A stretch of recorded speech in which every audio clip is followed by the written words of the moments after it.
ஒரு கவர்மெண்ட் ஃபங்க்ஷன்ல புரோட்டோகால் படி சட்டமன்ற உறுப்பினர் மேயருக்கு அப்புறம் இருக்க வேண்டியது ஒரு கேண்டில் கூட கொடுக்காம மேயருங்கிற ஒரு அகங்காரம் இருக்குல்ல, அந்த அகங்காரம் எங்க வந்துன்னா திமுகங்கிற ஒரு அகங்காரம் இருக்குல்ல, அந்த அகங்காரம் எங்க வந்துச்சுன்னா பிறப்பால் ஒருத்தர் முதலமைச்சரா உருவாக்கினாங்கல்ல திரு மு.க. ஸ்டாலின் தன்னுடைய இளவரசர் உதயநிதி கொடுக்கக்கூடிய அந்த வழிகாட்டுதல் இருக்குல்ல, அந்த துமுறு இருக்குல்ல, இன்னொரு ஆளுங்கட்சி நினைக்கக்கூடிய துமுறு இருக்குல்ல, அந்த திமுறை உடைக்கிறதுக்கு நாங்க திருப்பி திருப்பி வேலை செஞ்சுக்கிட்டே இருப்போம்.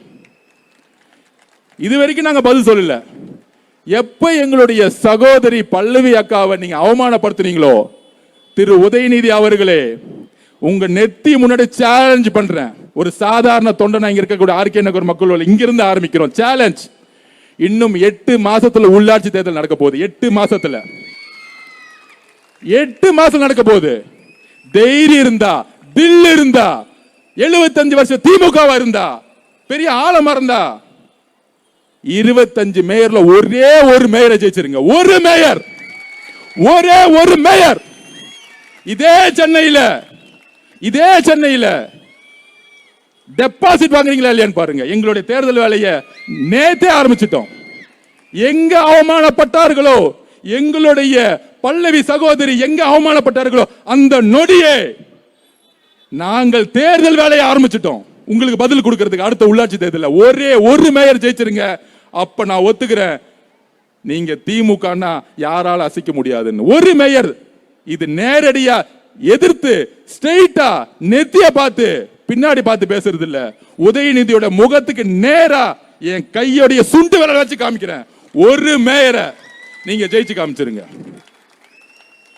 ஏன் இந்த கோபம் வருதுன்னா, சாதாரண தலித் குடும்பத்திலிருந்து பிறந்து வந்த எங்க சகோதரி 8 மாத கர்ப்பிணி பெண்ணா இருந்து நடையா நடந்து ஜெயிச்சு முடித்த 30 நாள்ல டெலிவரி பண்ண எங்க அக்காவை குழந்தைய வீட்டுல வந்துட்டு அரசு நிகழ்ச்சி எங்க தலைவர் எதுவும் நினைச்சு கூடாதுன்னு வந்த ஒரு பெண்ணை எங்க சகோதரி அவமானப்படுத்திட்டீங்களா, அங்கிருந்து எங்களுடைய கோபம் உருவாயிருச்சு. திமுக எந்த காலத்திலும் பெண்களை மதிக்காதற்கு இங்க இருக்கக்கூடிய மேயர் அவர்களே சாட்சி. ஒரு பெண் இன்னொரு பெண்ணை மதிக்காத காரணம் திமுகவுடைய வளர்ப்பு, திரு மு.க. ஸ்டாலின் அவர்களுடைய தோல்வி, திரு உதயநிதி அவர்களுடைய கேவலமான சிந்தனைகள். இதுல இருந்து நீங்க கட்டமைப்பை மாத்தலனா எந்த காலத்திலும் ஜெயிக்க முடியாது. நான் இன்னைக்கே சொல்லிட்டேன், திரு மு.க. ஸ்டாலின் அவர்கள் தான் கலைஞர் குடும்பத்துடைய கடைசி முதலமைச்சர். எழுதி வச்சுக்கோங்க, கடைசி முதலமைச்சர். இன்னொரு முதல்வர் கருணாநிதி குடும்பத்திலிருந்து உருவாக முடியவே முடியாது. தமிழக மக்கள் எங்களுடைய தலைவர் இருக்கிற மாதிரி உங்க கருணாநிதி குடும்பத்திலிருந்து ஒரு முதலமைச்சர் உருவாக முடியவே முடியாது. அதுக்கப்புறம் கூட்டணி கட்சிகளை அசிங்கமா பேசுறது, அசிங்கமா காங்கிரஸ் அசிங்கமா பேசுறது. அதாவது தேர்தல் முடிஞ்சவனே அவங்க கிட்ட சொல்லிட்டு போலையாம், பர்மிஷன் கேட்டு போலையாம். இதுதான் பண்ணையார் மனத்தாண்மை. அவங்க ஒவ்வொரு கட்சி உயர்நிலை பொலிக்குள் போட்டு மக்களுடைய தீர்ப்பை வரவேற்று சப்போர்ட் பண்றாங்க காங்கிரஸ். அதுல அதிகப்படியான விமர்சனம் எங்க தெரியுமா, விசிகே தலைவரை பார்த்து, இன்னொன்னு ஐஎம்எல் தலைவரை பார்த்து. நான் ஒண்ணு பதிவு பண்றேன், 35% வந்து நம்ம தனியா எடுத்தோம். 30 கோடி செலவு பண்ணல, கூட்டணி கிடையாது, தலைவரை பிரச்சாரம் பண்ண உள்ள நம்மளுடைய வேட்பாளர்கள்லாம் ரொம்ப ரொம்ப ஏழ்மையான குடும்ப பெண், ஏழ்மையில இருந்து வந்தவங்க இளைஞர்கள். நம்ம 35% எடுத்துட்டோம். 31% திமுக. எப்ப 26 கட்சி கூட்டணியோட 40 கோடி ரூபாய் செலவு பண்ணி 30 அமைச்சர்கள் நாடாளுமன்ற உறுப்பினர்கள் பிரச்சாரத்துக்கு பண்ணி 31% எடுத்துட்டு அதுல திமுக மட்டும் 23, 24, 25% மேல எடுக்கல. அப்ப 26 கட்சி கூட ஓட் பேங்க் வச்சுக்கிட்டு 31% எடுத்தது தோல்வி கிடையாதான். நம்மளுடைய வெற்றி வந்து நிலைச்சு நிக்காதான். அவங்க அப்படியே நினைக்கிட்டோம், திமுக அப்படியே நினைக்கிட்டோம். நம்ம 35 அடுத்து 55% வேலை பார்ப்போம். அதுதான் நம்மளோட அடுத்த குறிக்கோள். அப்ப விசிகே பார்த்து சொல்றாங்க, எங்களை மதிக்கவே இல்லை, எங்களை சொல்லாம போயிட்டாங்க. அதாவது இந்த மாமன்னன் படம் வருது பார்த்திருக்கீங்களா, மாமன்னன் படம்னு ஒன்று பார்த்திருப்பீங்க. அதில் அந்த புள்ள தான் நடிச்சிச்சு. அதில் வடிவேலு சேர்ல உட்கார வைப்பார். அதாவது அதில் என்ன கருத்து தெரியுமா, அவர் வந்து ஒரு தலித்தா இருப்பார், ஆனால் எம்எல்ஏவும் இருப்பார். அந்த ஆளக்கூடிய ஒரு வர்க்கம் நம்ம உதயநிதி மாதிரி முன்னாடி உட்காரக்கூடாதுன்னு சொல்லி வச்சிருக்கோம். அந்த சேருங்கிறது ஒரு அதிகாரம். அம்பேத்கர் என்ன சொல்லுவாருன்னா, தீண்டாமை என்பது என்னன்னா, ஒரு சாமானியன் ஒடுக்கப்பட்டவன் அதிகாரத்துக்குள்ள வரணும்னு நினைக்கும் பொழுது ஒரு ஆளுங்கட்சியா இருக்கக்கூடிய மனப்பான்மை, நீ எல்லாம் அதிகாரத்துக்கு வரலான்னு ஒரு எண்ணம் வரும் பாத்தீங்களா? நீ ஒரு பெண், நீ எல்லாம் எம்எல்ஏ ஆகலாமா? நீ ஒரு பெண், நீ எல்லாம் மினிஸ்டர் ஆகலாமா?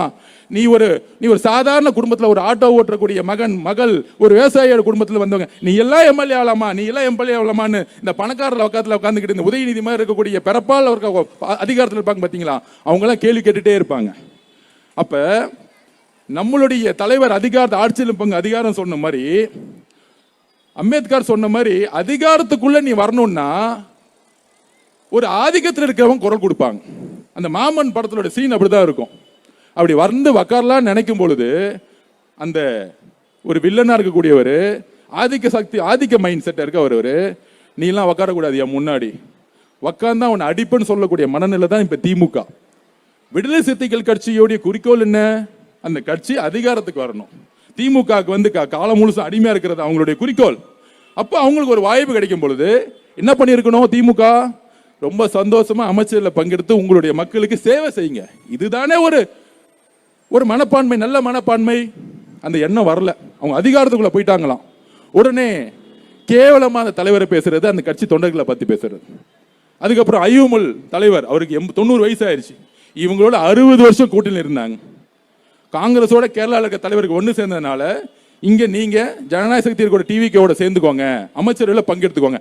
இஸ்லாமிய தோழர்கள் ஒரு கட்சியாக காகிதம் இல்லத்துக்கு அப்புறம் அமைச்சரவையில் பங்கெடுத்ததே கிடையாது. இவங்க சும்மா பேருக்கு கட்சியில் ஒரு 2 அமைச்சரை போடுவாங்க, எந்த விதமான அதிகாரம் கொடுத்ததே கிடையாது, சும்மா பேரு கொடுப்பாங்க.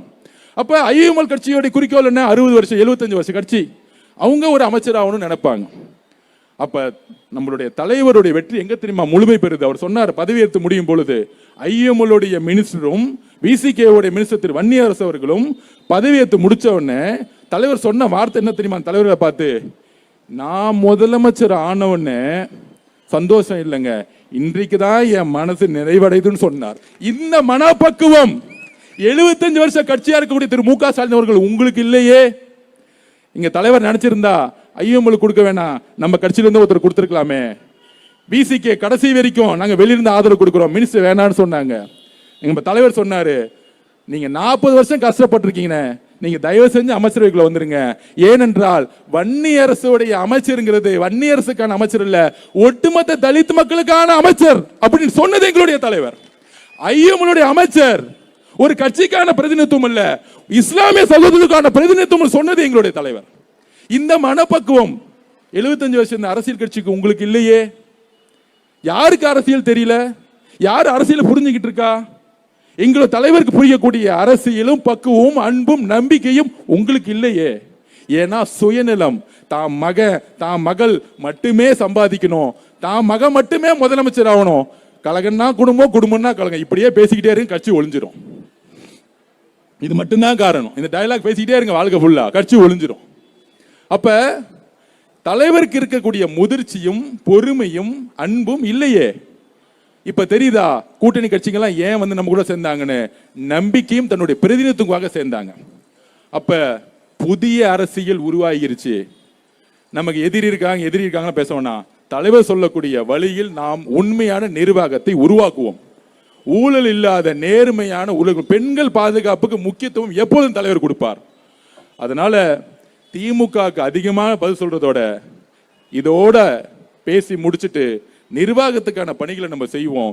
தமிழக மக்களுக்கு நாங்க பதிவு பண்றது என்னன்னா, 1 வருஷம் பாருங்க, ஒட்டுமொத்த தமிழ்நாடு மிகப்பெரிய மாறி இருக்கும். ஒரு பெரிய நிர்வாகத்தை மாத்திருப்பார் எங்களுடைய தலைவர்.